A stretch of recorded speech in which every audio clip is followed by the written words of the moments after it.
Hello, you lovely people, and welcome back to My Music with me, Graham Cave. It's Tuesday. Doesn't feel like a Tuesday. It feels almost like a Friday. That's my problem. It must have been a long weekend, something like that.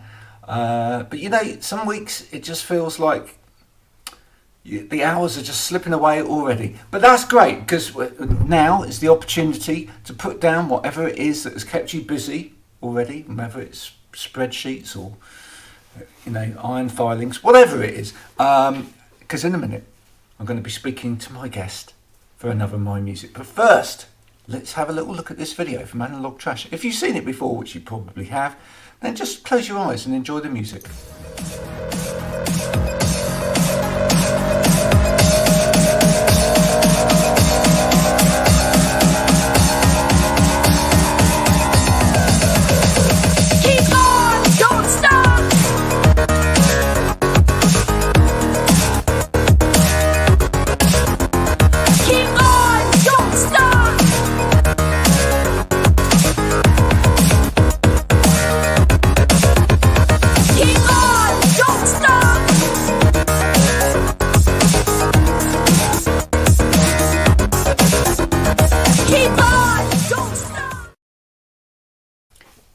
Hello, how are you? Indira May. Thanks for joining me. Now, I was just making sure, this is new to me this week. This is all my new surroundings here. So for ages and ages and ages, just had a cloth in the background, because you start off, as you do, DIY. But now I've got a proper room. Lovely. Nice. Yeah. Admiring the backdrop. Thank you so much. So this is my music board. This is things that have been sent to me by people that have come on the show in the past. I've been to some gigs, some gig tickets there, some festivals. Nice badge collection from a group of people. So yeah, do feel free to send me something afterwards to go on the board. That would be good. Some of the people that came on yesterday are winging stuff over to me as we speak. And the other thing that I'm doing right at the start of every show now, as well, is making sure that that's you there, get added to the My Music podcast playlist. Okay. Thank you. Which of your songs from Spotify would you like to be added to the playlist? Oh, I get a choice. You get a choice, yeah. I think we'll put I Can See You're Online. I love that title. I can love that title. I can see you're online. It's such an interesting. Let's start by talking about that, because that is such a great saying, isn't it? We have ended up saying that to everybody over the last couple of years, haven't we? I mean, yeah. I think it's become a bit of an obsession, hasn't it? Where we can kind of all see everyone and how active they are, and whether or not they're online, and if they've replied to your messages, and there's kind of constant knowing of what everyone's up to all the time, every second of the day. Do you think it breeds a insecurity within people? Because years ago, right, you'd write someone a letter. I'm talking years ago now, folks. But you'd write someone a letter, and you'd know that it would take time in the post or whatever, and then they'd get it, and then you knew that there was a whole system before it came back. And then, even after that, I remember years ago, if you really liked someone, you'd make them a mixtape.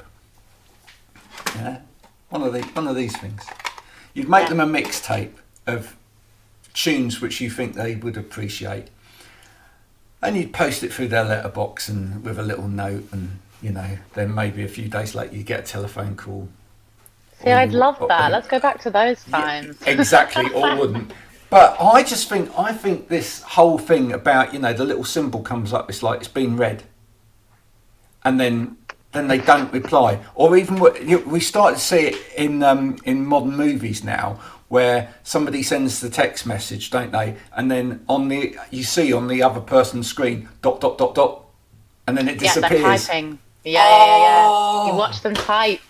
No, that's even worse.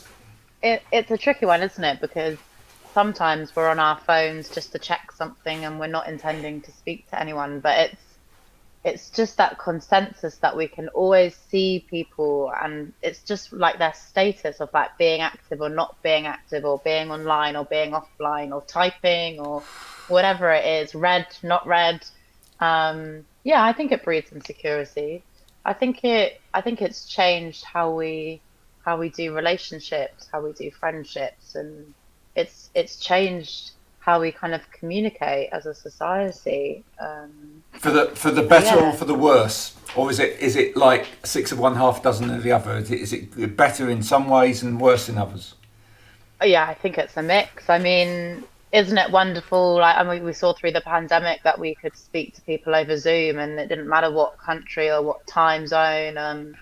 So I mean, that was amazing. So things like that, you kind of you count your lucky stars because Yeah, you can talk to anyone at any time. But yeah, I mean, I definitely think social media and phones and technology, it breeds a whole new set of insecurities that probably weren't present before.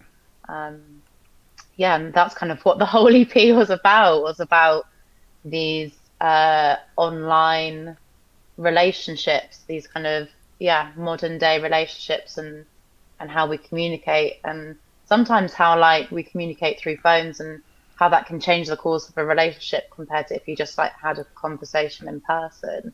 yeah. Um, How do you feel about things like phone technology at gigs? I mean, we obviously had the other week it blew up on Twitter, etc. Because well, it was actually on national TV as well. Lucy May Walker, who's been on this program before now, felt that she had to kind of put a letter out about sort of crowd etiquette, and she got a bit of slack, flack back from various people about, you shouldn't really be telling an audience what to do. But I kind of understood her point as well because, especially some of her songs are really quite sensitive. She got a song about baby loss, for example, and I think what she was trying to point out, which wasn't I don't think was about her, but was more about her audience, was that some members of her audience wanted to be emotionally connected when she was singing songs like that. And if you got someone like on their phone and talking yeah, away, yeah, and yeah. it's difficult, isn't it? Because I've been to gigs where that you could hear a pin drop. There's nothing, and some people were saying, well, yeah, but a certain person was saying on TV that, well, you're obviously not a great performer then because you're not connecting with the audience, and it's all about presence and whatever. But actually, you know, No, but that's not true because I is it? mean, No. you could go and see a gig, and a song means so much to you, and you might really want to send a little clip of it to someone, I don't know, to show them that you're thinking about them or something. It's a really tough one. I mean, I think as an artist and as a performer, like, yeah, like it's not always pleasant to kind of have these phones flashing, and but then at the same time, like if people want to record you, it's also quite flattering. Like it's a hard one to know how to feel about it, but I think with everything it's just balance, isn't it? Like Yeah. if you're pissing someone off next to you in an audience, maybe you should put your phone down. Do you know what I mean? Or like film 20 seconds of it, not the whole song. Like I don't know. Exactly that. Yeah, I could see a bit of one, bit of the other, but I think it's good that in a way, I think it's good that she brought that conversation out because I think, you know, uh, I'm sure for some artists and for some audiences, it's got a little bit silly, and I just think it's good to talk about that, and it's good to talk about again like difference of communication and how maybe some people in an audience might want something slightly different from other people. It's just about having respect, Yeah. isn't it, really? It's about looking around you, I think, not I just think always at your phone. I think some venues kind of become renowned for like being certain environments. Do you know what I mean? Like some dance venues actually, like if you go kind of clubbing or raving, like they're really strict on it, and they'll have people going around, and if they see that you're on your phone, like they'll tell you to put it away. Um, It's interesting, isn't it? yeah.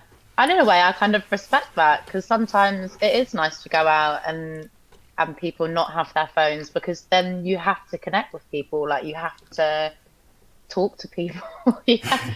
Because I think people in public spaces and like public domains, when people feel awkward or anxious, like it's really easy to pick up your phone and like, I don't know, try and distract yourself. Or I don't know, I think um like I'm naturally quite shy, and I've definitely found like if I feel shy or anxious, I tend to reach for my phone, and I noticed it the other day, and I was like, no, I'm not going to do that actually. I'm going to leave it there and just like face the Yeah, situation and overcome the try and be present in the anxiety. situation. Yeah. Yeah, yeah, I yeah. think the worst example we've ever seen. Me and my wife went out for a meal one time, and there were six girls on the table next to us, and they were texting each other throughout Oh the my whole meal, God. and it was just like, "What you do? Yeah, yeah," and they were just answering each other, but you know, like they'd look up every now and again and go, "Yeah, of course." You know, it's like, why don't you just have that conversation? Yeah, that's a bit Oh, beyond me. it is crazy. It is crazy. Now, listen. Listening to your music, you've got quite a lot of elements where you like drop in little sound bites from, or you use little bits of, you know, everyday life, dropping them in there, etc. And you're clearly playing with different genres as well, and sort of muddling them up, which I love. Love that. Oh, good. Yeah. Um, what started you on that kind of path of trying to create something like that that's almost cinematic? What in terms of like mix of genres? Yeah. Um, I don't think it was like a thought about process. I think I'm just an indecisive person.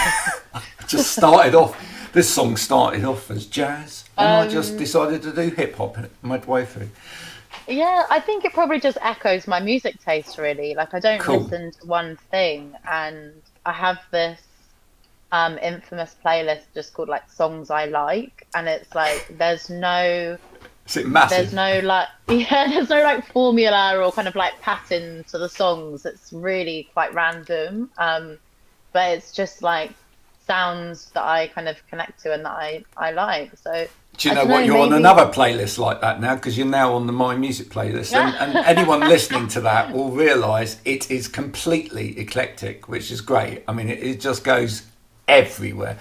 You know, but why should someone listen to just one genre of music or one type of music? I mean, in a way, I sometimes struggle with artists if they're like, this is all I listen to. You think, well, that's quite a narrow palette for you to be listening to absorb and then put out, you know, a particular flavour. Perhaps you've limited your own palette by not listening to quite a lot of Yeah, different things.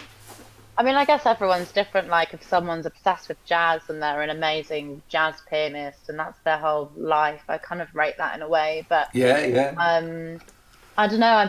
I've just personally grown up on so much different types of music, and different people have introduced me to different sounds, and also for me, like listening to music is really dependent on my mood, and I'm really that person. Like if I'm in a sad mood, I will listen to sad music. Like I kind of like immerse Yay! myself in my emotions, which probably isn't always too healthy, but um, Oh, I think we all love yeah. to be there. I think we all love.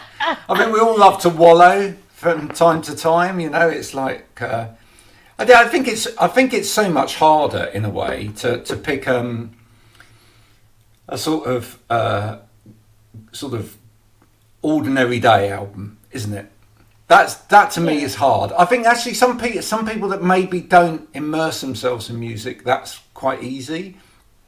But I think if you're a real avid listener of music, you tend to either go for really happy or really sad. It just Yeah. tends to go for or yeah, maybe extreme emotions. You know, it's like And I'm I angry actually have to be today. careful. I actually have to be careful because sometimes like it can influence my mood so much. Like I could start off in a really happy mood in the morning, and then I don't know, listen to a few heartbreakers and get caught up in, I don't know, feeling heartbroken about something. You're so So right. Do you know what? I did that last year sometime. I re-bought the whole of the, and this is not a bad thing, folks. Don't take this as the wrong way. But I re-bought the whole of the Cure catalogue, and I was just working my way through, like listening to the whole of the Cure catalogue. You know, people in the house were like, "God, you're in a right mood." It's just like, yeah, maybe I should put some Dusty Springfield in there or something. You know, just to kind of lift the mood like slightly, or you know, a bit of S Express or something, just to, you know, pull me out of that. I But don't know. It's therapeutic, isn't it? it is. Well, the thing is, it becomes quite addictive as well. I think you sort of just start down a kind of rabbit hole or something, and then you're like, you know, you start to see the relationship between sounds, and especially if you're sort of like deep diving into an artist again, you kind of like really want to maybe hear where they started and how they developed and how they, you know, moved on to through like different soundscapes or whatever, and you can really kind of hear that within their music, and it's quite interesting. So you just you follow the flow. But listening to your, one artist that kind of, and you can take this or leave this, but one artist that really kind of pinged to mind when I started listening to your music was Stina Nordenstam. Now, is that an artist that you've ever come across at all or not? Sorry, what was her name? Stina Nordenstam. No, I haven't heard that name before. Oh, joy! I've done it. I've actually picked somebody that you didn't know. That's good. I'm excited. Yeah, good. Who is this person? Okay, so she was a model, stroke singer songwriter, and her stuff was really quite experimental. So she experimented with sort of elements of jazz, but you know, very experimental vocal style. She had quite a small voice, but she really worked around that, and she sometimes put a lot of distortion on her voice, and then other times it was really clean, and she developed these kind of little otherworldly stories in her music as well, and it just kind of, you know, you've really got to check out Stina Nordenstam. No, and I'm intrigued. You'll probably love this, but it was just so someone that was really trying to push boundaries at the time. Who was it for you that kind of floated your boat in terms of, you know, you could start to see the possibilities in their music in terms of what you could do? I grew up on a lot of like jazz and soul and like kind of Motown, and Nice. also a lot of like rock and like kind of dad rock. Dad rock. But no, I love. What are we defining as dad rock? Like ELO and you know, Bachman Turner Overdrive, or a little bit cooler than that? No, like the Stones and like. Oh right, okay. Yeah. Classic rock.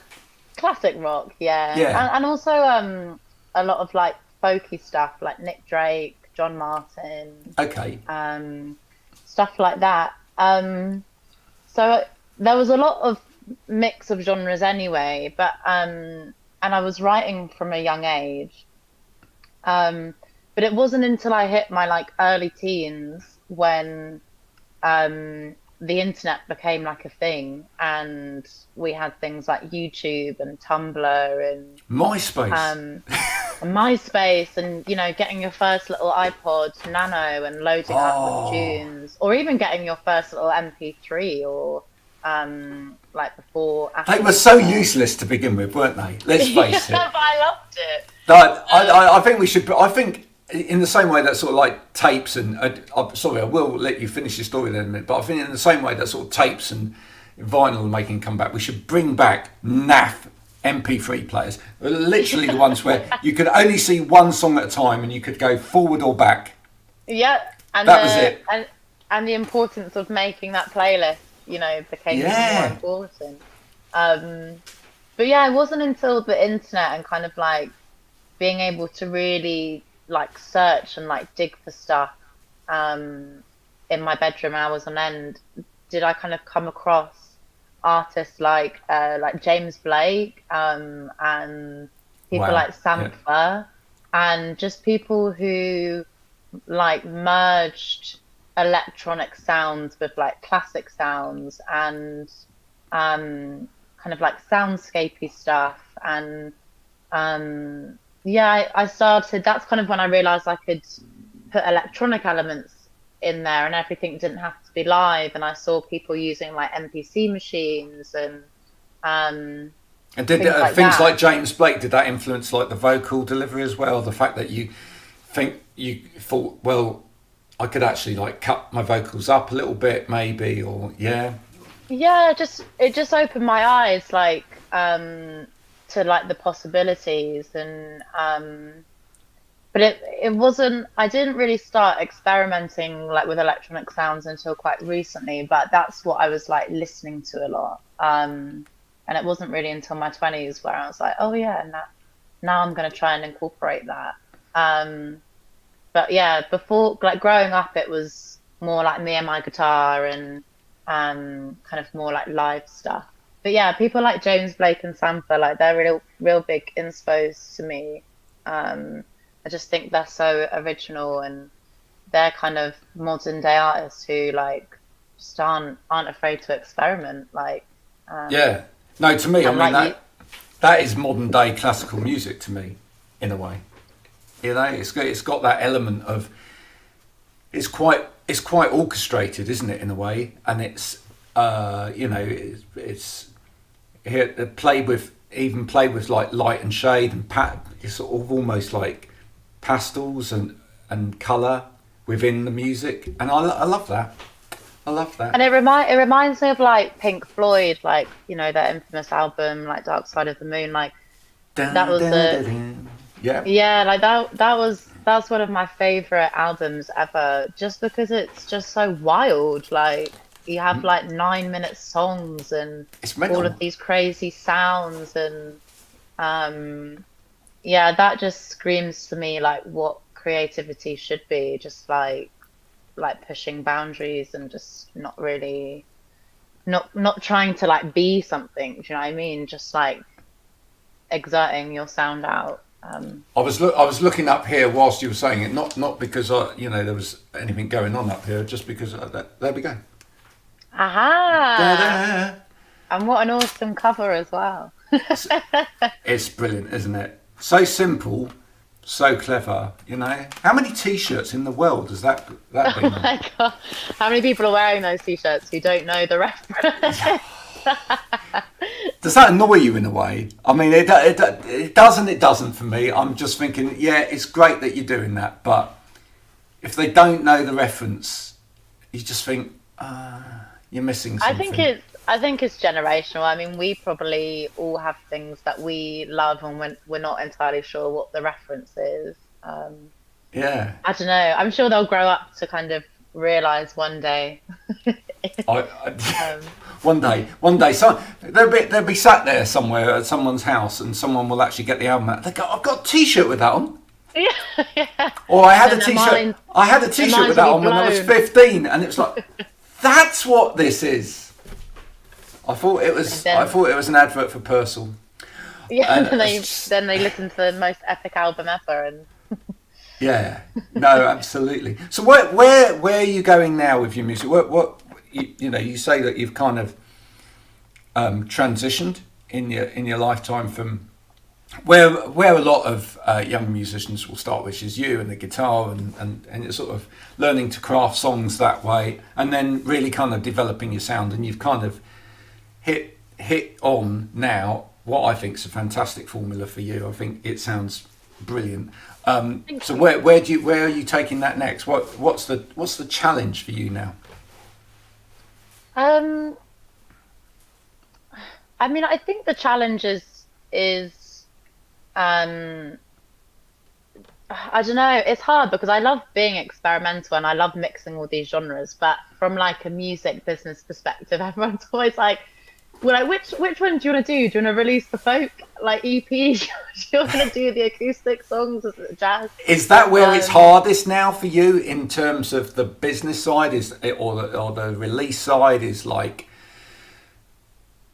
finding your market out there with what you want to really do, because you're a cool looking young woman who's and like the internet's lovely for if you want to produce banging pop tunes, right? Looking like you do, that's quite easy, right? Because you can do your pose and whatever, and you can say, oh, it's a banger, it's a pop tune, da, da, da. It's easy, it's accessible, and then you put out your music and people are like, whoa, 1 minute, I have to think about this for a minute.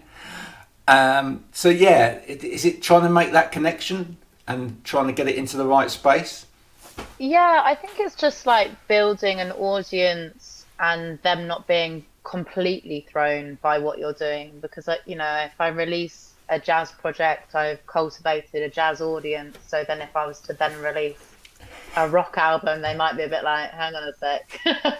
I don't like rock, I like jazz. What are you doing? So there's that. But I also don't want to be too honed in by that either. Because as we've No. said, like previously, like it's good. Well, I think it's good to experiment and evolve and switch things up. But um, yeah, So I think is one way forward for you to get involved with it, or get involved, or actually follow in the trail of somebody else maybe that's already developed an audience who are open listeners. Yeah, yeah, like I think maybe try and find yourself on as a supporting artist to somebody that can play in front of a crowd who are going to appreciate an evening of music where it's not necessarily that. yes, Yeah, exactly. Yeah, exactly that. And that's probably it's harder to develop than people might think. of course it is. Um, Especially when like uh, Spotify asks you for three choices. What yeah. does this come under? This or this? I was Well, discussing it this was the other like, day with someone, and I said you just want an option there of fantastic, right? oh, yeah, no, it's true. Well, it's kind of funny because with the last EP release, like it landed different playlists that were all different genres. So it was kind of like the best of jazz or new finds R&B or Indie, experimental. So yeah, yeah, or like indie dance, and it was like, like prog. what? Yeah, like what genre is this actually? I'm not too sure. It's Um, but I don't, I think sometimes you can be in danger of being too confined by a genre, and I think sometimes you just have to not worry about it too much and just make what you feel, and if people connect to it, people connect to it. And that's how I want my listeners to be anyway. Just as you said, open listeners. Um, do you think it's quite important for an artist these days to perhaps find their consistent thing outside of the music that people can latch onto and understand? Because I see that with artists that have done it very well and consistently, coming from I run a social media marketing business, and you think that's really clever what you've done there, because actually it's not really about the music, but it's something that is consistent that people can latch onto. Like, for example, like Self-Esteem has done with her little, it's just text on a white background. It's basically like little messages, isn't it? And yeah, yeah, you yeah. just think that's really clever, because it's just that is a consistency that anyone can latch onto, and then almost they can then get into the music. Yeah, Yeah, I think especially now again going back to social media, like it is good to have these little niches and um essentially like your profile is a way of like showing your different little creative outlets, and it doesn't always have to be music. Sometimes it's like showing parts of your process, or like self-esteem, you kind of show the vulnerabilities of your notes section, and like sometimes I'm sure those notes lead to songs. So yeah, no, I think those things are important. But in terms of moving forward, like I want to release another kind of jazzy R&B project like the last one with the good. producer Saffron, because she's great, and I just love making music with her. So that's definitely going to happen. And then I want to release a solo project because I've been sitting on some songs for a while that I think should just be let out into the world. And again, they're kind of like a mix of genres. But they're less so jazz. Like they're a bit more, I mean, not mainstream, but they're a bit more accessible. Like if you're not a jazz head, do you know what I mean? Yeah, right. So yeah, that's kind of where I'm at really, music wise. Nice, nice. I don't know why, but maybe looking at your photo that you've got on the your Instagram, etc., and whatever at the moment, just feel like there's kind of a partly an old soul in there as well, and there maybe something like a Polaroid to capture like different moments that might suit you, something like that. You know, What do you mean in terms of just like making documenting? everything look a bit more sort of like Polaroid captured, as opposed to so real Polaroid, as opposed Oh, to. okay. Do you know what I mean? As opposed You're to like, envisioning my Instagram as like a, yeah, like an old school Polaroid album. yeah, Oh, I like that. Okay. just Yeah. might be a nice thing. I just Yeah, it feel might make like it more cohesive for sure. I feel so. But I would Okay. actually do it like I saw. I can't remember who it was. Oh, Innocence Movies. There you go. That's not a great example for music, but Innocence Movies did a campaign. I think it was about a year or so ago, and what they did was they took photographs with these little labels, etc., with things printed on them. So they actually went to the effort of printing these labels and then taking the photographs, as opposed to you could have just mocked that up. You could have used Photoshop, but you can see the difference. And I just think it's got to be like a proper Polaroid shot of something that you've then taken the photograph of the Polaroid. Do you see what I mean? Okay. I No, just I think like that. that's nice, isn't it? Yeah, I Just like that. I'm gonna take that gives it a little tip. feel. Gives it a little feel. It's been a pleasure talking to you. Thank you so Thank much. you. Thank you so much for the music. Stina Nordenstam is my little gift to you. That's the one to go and check out Yeah, how do after you spell this. that? I'm gonna write that down. Oh my goodness! Don't ask me to spell it off the top of my head, because that is a really hard word. Or I was gonna say Nordenstam. it's a lovely name, but it's quite complex. It is. I'm going to send it to you after. I'll send you a link from Spotify to a track that I think you should listen to, and you can tell me whether you like it or not. But that was going to Thank be my you. little gift to you. Um, if people want to check you out and find out more about your music, which they will now after seeing this, where would you like them to go? Where's the great starting place? Is it Instagram, or is it straight to Spotify? You know, Instagram and Spotify are the two things I mainly use. I'm trying to get onto TikTok, but what are you it's doing on hard. TikTok? It's It's hard, hard isn't out it? here. It's real hard, TikTok. I find I'm going to be honest with you, folks. I find TikTok hard, right? Because it's about finding it's about finding your niche, right? And there's only two niches that I found that really work on Instagram. On TikTok for me at the moment. One is a little series that I've started doing called "Pissing About on the Guitar." Love that. Thank you. which which is literally that. I'm trying to encourage people who think that they can't play guitar to just piss about on the guitar. Oh, that's a nice idea. I love that. Thanks, thank you. And not get too bogged down in things, but like, just play jazz chords for the sake of it and everything else. So you can find me on there doing that. And the other one is I started a little series called Whinging, and and it is just me whinging about stuff, and that seems to be quite popular as well. Well, do you know what? Whinging in general on social media seems to be quite popular. That people love that. Oh dear. Yeah, no, I need to get on there. I've started DJing, so maybe I'll start filming Have you? some sets and put them on there. Cool. Maybe that'll be my niche. What's your typical DJ set comprise of? At the moment, like I've been flitting between like jungle and kind of like jazzy kind of ambient songs, and also Nice. a bit of house music, kind of like soul-y house. Oh, back in But the it's just day, fun. when I used to do club DJing, one of my favourite things to play was kind of Latin tinged house. Ooh, okay. Yeah, That's right. niche. It was quite niche. Latin tinged house with live instruments as well. Oh wow. Yeah. Well, as in you were playing live instruments. No, so I'd be doing the mixing, and then we'd get maybe someone in to play like bongos, and someone to play like trumpet over the top. Oh, I love that. Yeah, I just feel that needs to come back. Well, maybe you should bring it back and do it on TikTok.